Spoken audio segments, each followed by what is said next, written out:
Muy buenos días, les saludamos a todos nuevamente en el nombre del Señor Jesucristo.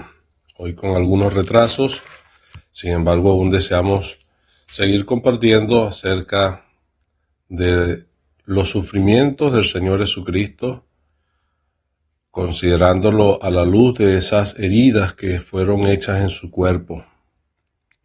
Y la semana pasada estuvimos considerando la herida en sus espaldas, cómo horadaron sobre sus espaldas los aradores, haciendo surcos. Y hoy vamos a considerar lo que dice el salmista, el Salmo 22, en forma profética acerca del Señor Jesucristo. Horadaron mis manos y mis pies, las heridas de su mano y de sus pies. Entonces vamos a leer allí primero el versículo base que está en Isaías 53, donde expresa el profeta acerca de las heridas del Señor.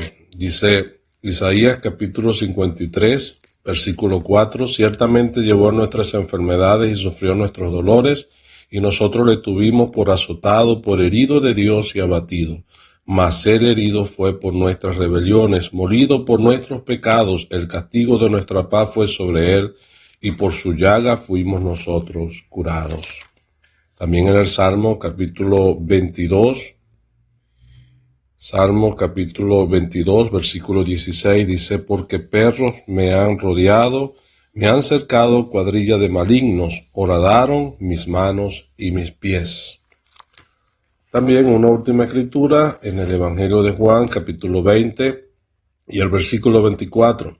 Pero Tomás, uno de los 12, llamado Dídimo, no estaba con ellos cuando Jesús vino. Le dijeron pues los otros discípulos, al Señor hemos visto.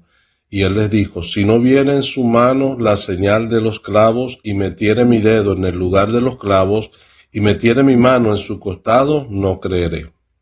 8 días después estaban otra vez sus discípulos dentro, y todos ellos, y con ellos Tomás, llegó Jesús, estando las puertas cerradas, y se puso en medio y les dijo, paz a vosotros. Luego dijo a Tomás, pon aquí tu dedo, y mira mis manos, y acerca tu mano, y métela en mi costado, y no seas incrédulo, sino creyente. Entonces Tomás respondió y le dijo, Señor mío y Dios mío. Dejemos la lectura hasta allí, contando con la bendición del Señor. Amén.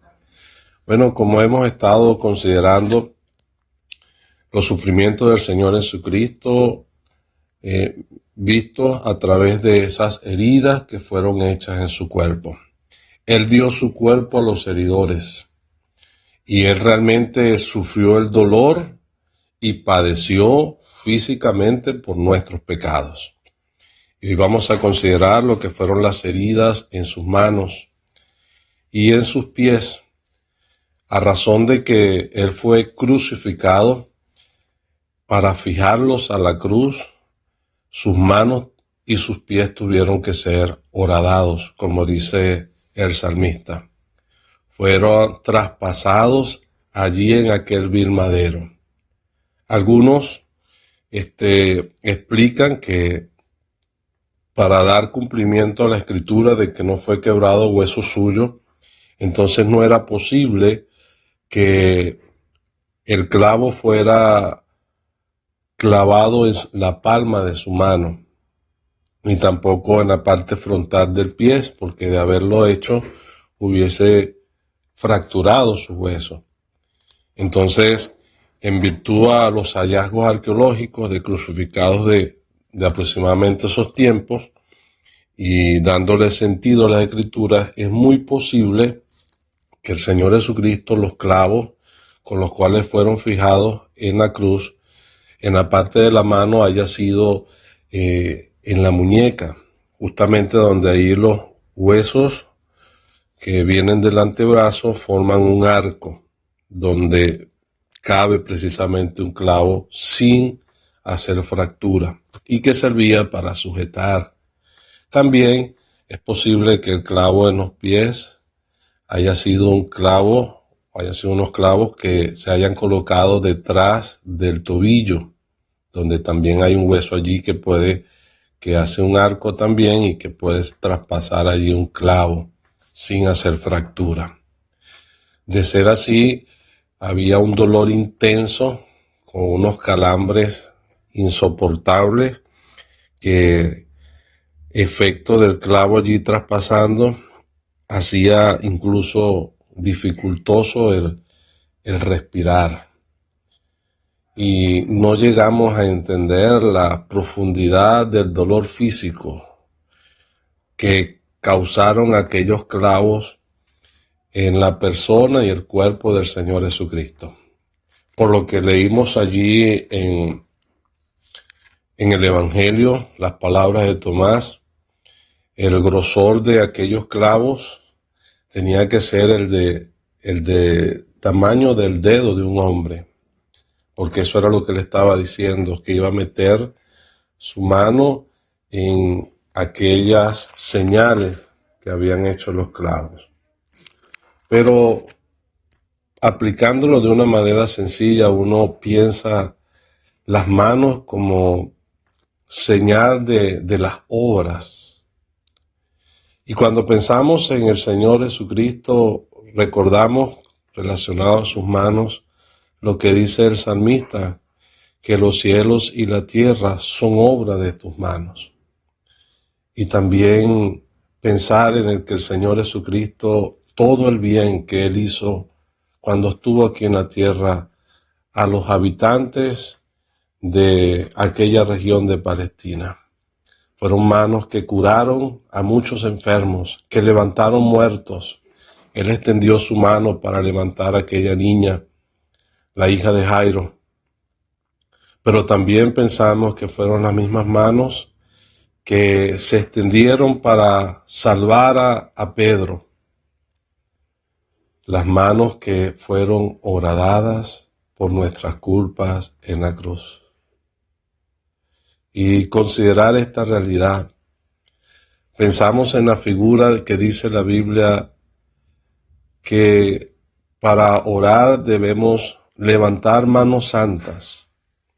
Y eso implica sinceridad y verdad. Las manos limpias son figuras de inocencia, como lo trató de representar Pilato cuando él lavó sus manos y dijo, inocente soy yo de la sangre de este justo. Esa era la realidad del Señor Jesucristo. Él, aplicando estas figuras, era un limpio de manos. Él era inocente, sin mancha, sin pecado.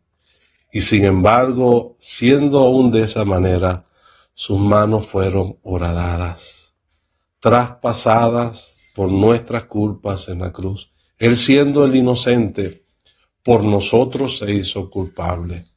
Por eso sus manos fueron traspasadas, horadadas en la cruz. Y sus pies, al pensar en sus pies, pensamos lo que dice el profeta, cuán hermosos son los pies en sus sandalias de aquellos que anuncian la paz. Y pensamos en el Señor Jesucristo, sus pies empolvados del camino, de tanto ir y recorrer aquellas regiones llevando ese precioso mensaje. Es que realmente el Señor, sus pies lo utilizó para andar largos trechos en su afán de salvar y de buscar las almas. Pero también esos pies del Señor nos hacen pensar en que Él estuvo dispuesto a entregarlos para ser clavados allí en la cruz. Los mismos pies que besó aquella mujer repetidamente en acción de gratitud por el perdón de sus pecados. Aquellos pies que fueron lavados con lágrimas son los mismos pies que después leemos en las Escrituras que fueron horadados por nuestros pecados en la cruz. Y agradecemos al Señor por esta obra hecha por Él a nuestro favor, como Él se entregó en la cruz a derramar su sangre, entregando su cuerpo en manos de heridores para ser castigado por nuestros pecados. También los pies nos hablan de su andar, de su conducta. Él no anduvo en camino de pecadores, de manera que el Señor mantuvo un andar perfecto, conforme a la voluntad del Señor. Pero sin embargo, sus pies fueron horadados por nosotros en la cruz. Qué maravilloso es pensar lo que Él estuvo dispuesto a sufrir por nuestros pecados. Alabamos y glorificamos a nuestro amado Salvador y anhelamos aquel día cuando le veamos ya siendo transformados. Estaremos en su presencia y, como expresa algún poeta, nos sentaremos ante sus santos pies. Allí nos arrodillaremos en su presencia para alabar y glorificar a aquel que dio su vida y entregó su cuerpo para llevar sobre sí el castigo de nuestros pecados. Que el Señor bendiga su santa palabra. Amén.